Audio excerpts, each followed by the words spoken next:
Today's story is about a 3-year period where people were going missing at an alarming rate, and no one knew why. Eventually, it was discovered, and let me tell you, it is absolute nightmare fuel. But before we get into that story, if you're a fan of the strange, dark, and mysterious delivered in story format, then you've come to the right place because that's all we do, and we upload once a week. So, if that's of interest to you, please offer to walk the Like Button's dog, but then just immediately go sell their dog in the parking lot of a big box store. Also, please subscribe to our channel and turn on all notifications so you don't miss any of our weekly uploads. Okay, let's get into today's story.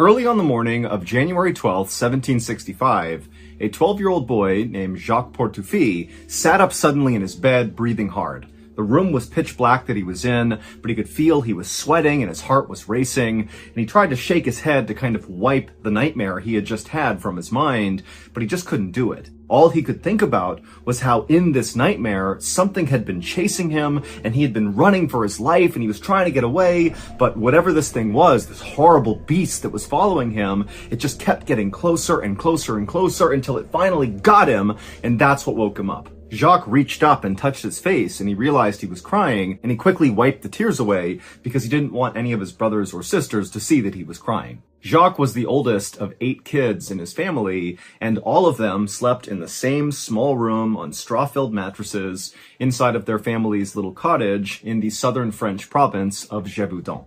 And so, Jacques, he's looking around the bedroom to make sure none of his siblings had woken up and seen him in this state, and he was relieved to see that they were all still fast asleep. Everybody made fun of Jacques for being a scaredy cat, for being a coward. And to Jacques, this really hurt his feelings because on some level, he knew it was kind of true. In fact, just a couple of months earlier, he had lost in a physical fight with a much younger boy, and afterwards, Jacques had cried, and the whole town had seen this happen, and so afterward, all the kids began calling Jacques the wet chicken, and even Jacques' brothers and sisters began joining in and calling him the wet chicken, and really making him feel totally ashamed. And it wasn't like the adults in this village were stepping up and protecting Jacques, because to them, Jacques was kind of like a liability. In this part of France, the winters were brutal. People died all the time in this village from the weather. And then the summers brought all these outbreaks of disease, which wiped out even more people in this village. And so by and large, where Jacques lived, it was kind of like the survival of the fittest. And many kids didn't live that long unless they were really hardy and tough, like their parents who had managed to survive for that long. But Jacques was just not like that. He was very gentle and peaceful, yet somehow he had survived. And Jacques really was not trying to become this kind of macho guy. Instead, he really wanted to be a priest, like his uncle. But his uncle lived far away, and so it was tough to see his uncle all that often, to learn about, how to become a priest. But anytime Jacques did get a chance to actually see his uncle, he would have a chance to read all these books and study alongside his uncle. And so for a little while, it was like Jacques was transported away from the hardships of his village to the life that in many ways he wished he had. A quiet, peaceful, very studious life. But deep down, Jacques felt like there was no chance he would ever actually escape this little village where he effectively was an outcast.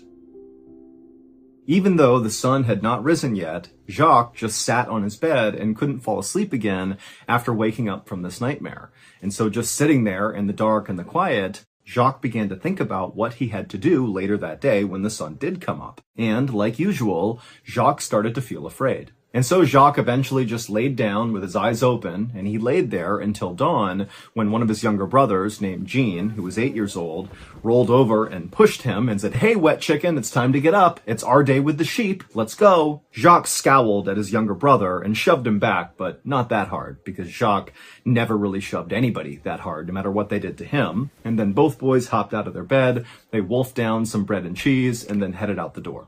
As soon as they were outside, Jacques noticed that the village was much quieter than it normally was.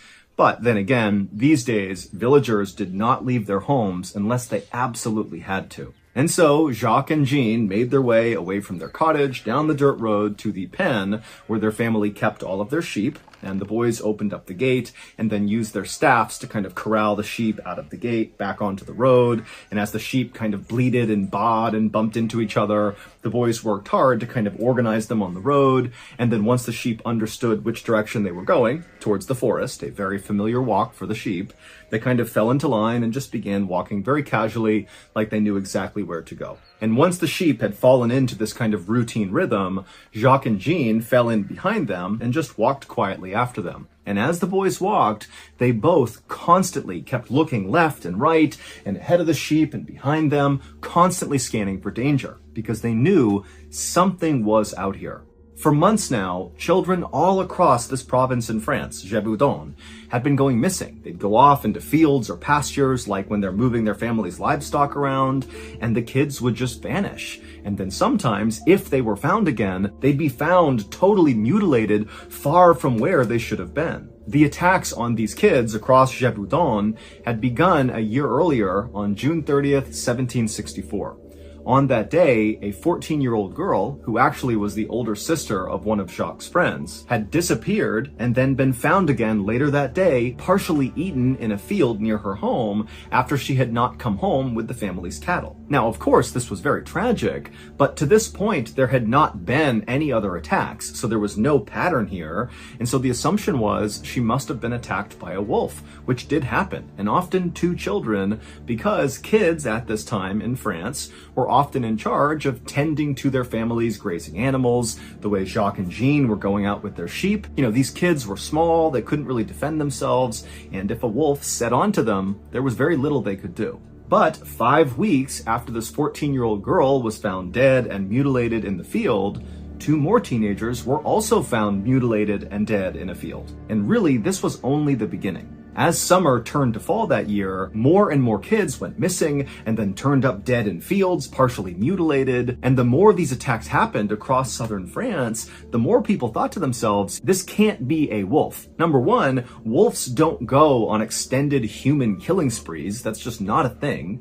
And number two, if it was a wolf, they would be eating more of their victims. They wouldn't just rip their body to shreds and then leave them. They would eat the meat. And so by this early January day in 1765, as Jacques and Jean were setting out for the day with their family's sheep, the death toll from whatever was killing these kids was now well into the dozens. People in France had begun calling whatever was killing these children the Beast of Gévaudan, and stories about this creature began popping up in newspapers all over France. People all across southern France began forming these huge hunting parties to go out into the forests and the wilds of Gévaudan to find this creature and kill it, but they would always come back empty-handed. And then every now and again, a hunter would be out and they would see a huge wolf and they would kill it and they would declare that they had found and killed the Beast of Gévaudan.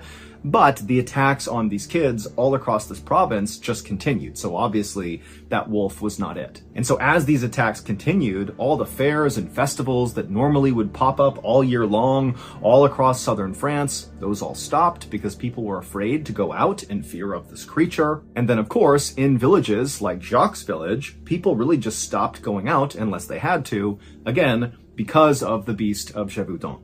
But Jacques and Jean's family relied on their livestock and they needed their sheep to go out and graze. And so on this day in January, Jacques and Jean had to go out because their sheep had to graze. Their family relied on the sheep, livestock was their livelihood, and so this was a mandatory thing.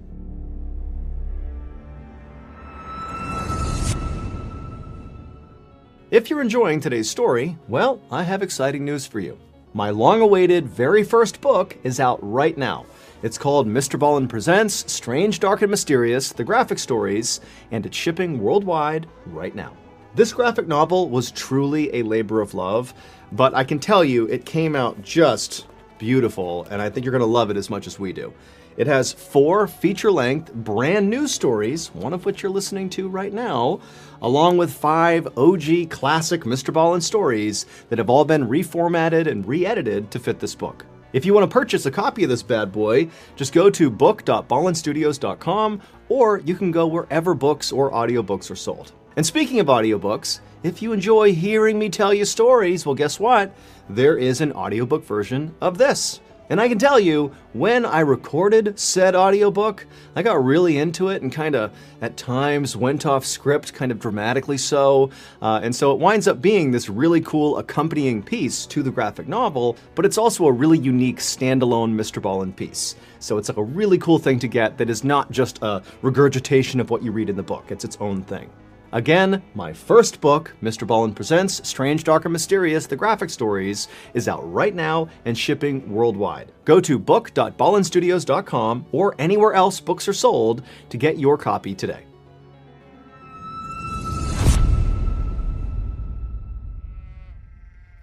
As Jacques and Jean continued walking behind their herd of sheep down this dirt road towards the forest, the two boys eventually came to a stop and just turned around and looked back at their village. And they saw, walking on the road towards them, were 5 more kids, along with 2 additional herds of sheep that these 5 kids were in charge of. Ever since the Beast of Gévaudan had become a thing, Jacques and Jean had begun tending their sheep along with these 5 kids and their sheep. They figured the bigger their group was, the safer they were from this creature. As the 5 kids got closer to Jacques and Jean, Jacques realized that one of the kids that was with them this day was a tall, thin redhead. It was the same younger boy who had recently beaten Jacques up in front of the village, and he had cried and everyone had made fun of him. And so Jacques sees this kid coming, and immediately he can feel his face burning with embarrassment.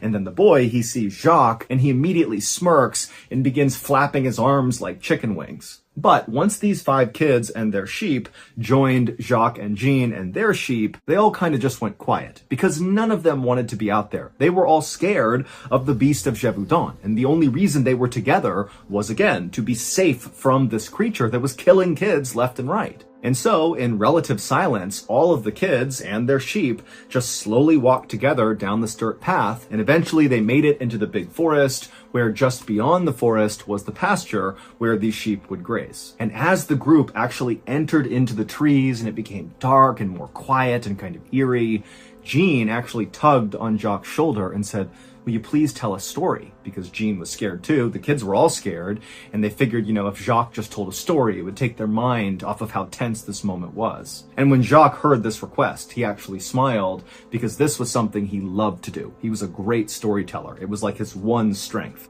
When Jean had asked for the story, the kids and the sheep had actually made it to really the end of the forest path. And so by the time Jacques was about to start his story, all the sheep had made their way out of the forest onto this big open pasture right in the middle of the forest.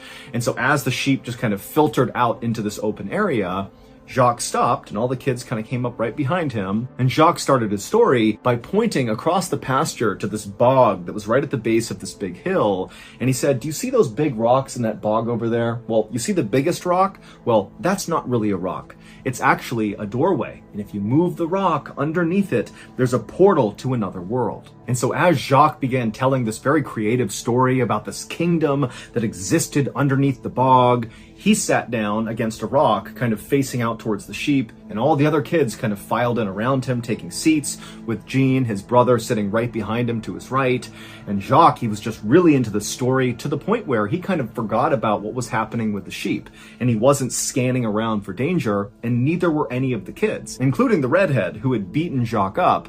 He wanted to act like he wasn't into his story, but in reality, he totally was, and he was just as interested in what was going on with the magical kingdom below this rock. And finally, when Jacques got to the end of his story, where this evil giant that had been tormenting the kingdom under the bog had been tricked by an orphan to try to go through this magical portal into their world, and the giant had gotten stuck in the doorway because he was so big, and he never tormented the kingdom again, and they lived happily ever after. When Jacques got to that point in the story and all the kids are totally locked in and not paying attention to anything else, 2 things happened in rapid succession. The first was, even though Jacques is telling the story and focusing on that, in the back of his mind, he registers hearing the sound of twigs breaking somewhere right behind him, almost like the sound of someone or something moving along the forest floor. And the second thing that happened was the red-headed kid who had beaten up Jacques, without saying a word, just stood up and began sprinting towards the pasture. And for a moment,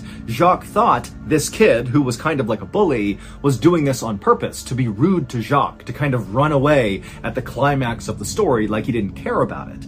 But then Jacques realized that he smelled something terrible behind him. But when Jacques turned around to see what was making this smell, he saw that his brother, Jean, who had been sitting right behind him to his right, was now gone, and where he had been sitting was just his staff laying on the ground. And for a second, Jacques just couldn't process what his eyes were seeing. He didn't understand how his brother could have gotten away from him without him noticing. But before Jacques could do anything, all the kids around him that were still there began screaming and pointing up towards this hill that was right behind them.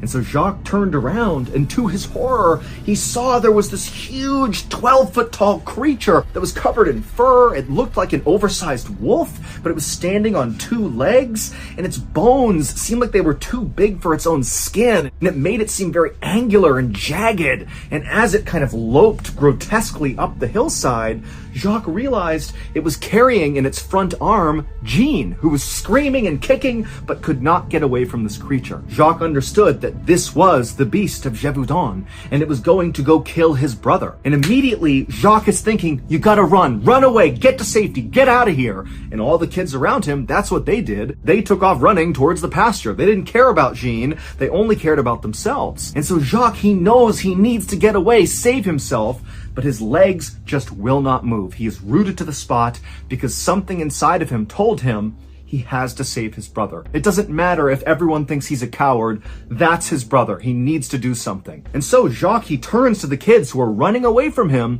and he screams at them to stop, come back. And the kids were so surprised to hear this strong, authoritative voice coming out of the wet chicken that they did stop and turned around to see what he wanted. And he said, get over here, I have a plan. And so the kids, with the exception of the redhead who had run off by himself, they came back to Jacques, and Jacques began telling them his plan to save Jean. And the kids, again, were so taken with how Jacques was really owning this moment and being a leader that they all said, okay, let's do this. And so after this very quick planning meeting, all the kids turned and began running up the hillside towards the beast of Gévaudan, with Jacques in the front with his staff out. And the kids gained on the beast really quickly, and the creature clearly noticed and kept turning around and kept looking at these kids getting closer and closer, but the beast did not seem interested in any of them. It just wanted Jean. And in fact, it moved Jean from its arm up into its mouth, and then the creature began kind of using the trees to pull itself faster and faster away from the kids. But Jacques, he just kept going faster and faster and pushing himself to get closer and closer. And as he did, it motivated the other kids to follow along and push it and gain on this creature. And finally, they got close enough to this beast that Jacques yelled out to the kids, now! And they all fanned out around it and began smashing this beast with their staffs they used to shepherd their livestock. Now, none of their blows to this creature were doing any real damage, and the creature did not really seem fazed that the kids were now attacking it, but they were kind of able, with their strikes to this creature, to direct it and get it to kind of turn in the direction that Jacques had told them to make the creature go. And so the kids continued to beat and poke and corral this creature, and every time they'd hit it, the beast would kind of flail out with one of its arms, but it never really did anything because, again, it's really focused, obviously, on taking Jean. But eventually, Jacques' plan worked. He had corralled the creature to the top of the hillside, right over where that bog was, where those rocks in the middle were part of the story that Jacques had told about how there was this portal to another world. And once this creature was positioned where Jacques wanted it, he again yelled to the kids to do the next phase of their plan. And all the kids kind of fanned out to the top of the hill, and with their staffs, they beat and poked this creature down the hill into the bog. And as they did this, Jacques kept looking to see if Jean was alive, because earlier he had been screaming and kicking, but now there was blood all over his brother, and he was limp in the creature's mouth, and he wasn't making any sound. But Jacques didn't care. He wanted to get his brother back, dead or alive. And so finally, Jacques stepped forward from the group, and he wound up and he smashed the beast as hard as he could, hard enough that the beast actually kind of stumbled forward into the actual marshy bog. And what Jacques knew about this bog and why he had come up with that particular story about there being a gateway to another world is weeks earlier, he had actually accidentally stepped into this bog and saw it was really deep. And he had been lucky enough that he had grabbed a rock and kind of pulled himself out, because if he hadn't, the bog kind of functioned like quicksand. You could get stuck in the bog and never get out again. And this is what happened to the beast of Gévaudan. It went feet first into the one spot of the bog that Jacques had had all the kids corral it to, that was the deepest and most dangerous part. And as soon as the beast stepped into it, it sunk down to its waist. And immediately the beast reached out with its huge muscular arms and tried to pull itself out of the bog, but it couldn't. It was stuck. And so in its panic, it let go of Jean from its mouth, and it actually turned around and it looked at Jacques and the other kids. And when it did, Jacques almost lost his nerve, because when he saw this thing face to face up close, he saw this was not a wolf's face. This was almost like a human face. Its eyes were making distinct eye contact with Jacques, and it was furious. It was like the beast understood that Jacques had just trapped it. He had tricked the beast into walking into this bog, and it wanted to kill Jacques. And for a moment, Jacques was totally entranced by this creature's eyes. It just struck him that this looks human. It looks intelligent. What is this thing? And while Jacques was kind of in this daze, the creature reached forward and slashed his stomach wide open, and Jacques fell backwards on the ground, but luckily he was far enough away from the beast that he couldn't be pulled back in. And in this kind of frantic moment, one of the other kids saw an opportunity and ran forward, grabbed Jean, who was laying on the surface of the bog, and he pulled him away from the beast. And the beast whipped around. He tried to grab Jean, but he couldn't. And so all of a sudden, all these kids were safely away from the beast of Gévaudan, who was totally trapped. And so at this point, the other kids who were not hurt, they scooped up Jacques and they scooped up Jean, and they began running away from the bog across the pasture back towards the village, leaving the beast where it was. And as they ran, they heard it bellowing out and roaring and trying to pull itself out, but it still just remained in the bog. And finally, as they got back to that dirt path that led back to the village, they saw there was a group of armed villagers running towards them, because it would turn out the redhead who had ran off, he had told the village, and they were coming out to help the kids. And so as the armed villagers met with the kids, they told them where the beast was, stuck in that bog, and the villagers took off to go kill the beast. And then the kids, along with Jacques and Jean, they went into the village. They were put into a home and put on beds, by which point the village doctor had come over and began treating both of them. Jean was alive, but just barely. He had lost a lot of blood, and the beast had grabbed onto his scalp and really crushed his skull, but he would ultimately survive. As for Jacques, it was a very painful wound that he had sustained on his stomach, but none of his internal organs had been damaged, and so he would also survive as well. As for the armed villagers, even though they very quickly got out to that bog where the beast was, when they got there, the beast was gone. And the beast of Gévaudan would continue to kill people for another 2 years, until June 19th, 1767, when a hunter happened to encounter it in the middle of a forest, and he shot and killed it. And by that point, over 100 people had been murdered by this creature. The hunter would drag the carcass of the beast back into his village, and a doctor would perform an autopsy, but the doctor was unable to identify what kind of animal it was. It did kind of look like a wolf, a really huge wolf, but its body was just so misshapen and its bones were too big, and it clearly walked on 2 legs, not on all 4s, and so there was never any definitive information about what this even was and how this even happened. But when they opened up its stomach, they did find human body parts. Jacques was one of the only people to have ever survived an encounter with the beast of Gévaudan. And so he was celebrated all across France, and he quickly went from being the wet chicken to the little hero, and his story would reach as far away as Boston, Massachusetts. And in fact, Jacques' story was so well publicized that it eventually reached King Louis XV, and he was so moved by it that he invited Jacques to come meet him, and after meeting Jacques, he loved him and offered to pay for his entire education. And so Jacques would get to finally leave this little village where he never quite fit in, and he would move to northern France and enroll in a prestigious school there, and he would spend his days reading and writing just like he had always hoped for.